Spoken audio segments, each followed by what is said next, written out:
Well, one of the things I absolutely and fall in love with and still remain in love with is clay. I just love what you can do with a piece of clay. It's just, it's just so responsive and so beautiful. And when you think about clay, it's just dug from the earth. It comes out of the ground. With Forager, I went back to the concept of how people first carried food, and probably, in all probability, they did it from the shape of the bark, the wraparound bark, and they carried that as a vessel. And interestingly enough, the first vessels that people made with clay were obviously just clay that they maybe lined a basket with, and inside of a basket.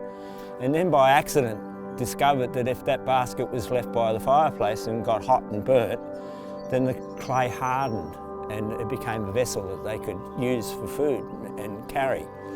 So the symmetry between the bark and the clay was the thought, that's the idea. The purpose behind the range is basically a canvas for the chefs to use to present their food, what they're passionate about. So hopefully what we present on the tables in the restaurants, and not just here in Australia but around the world, will be some of the best product in the world. And that's what we're about. To bring a product like Forager to a world market, we have to work with bigger factories overseas, and we've been working with China now for a number of years.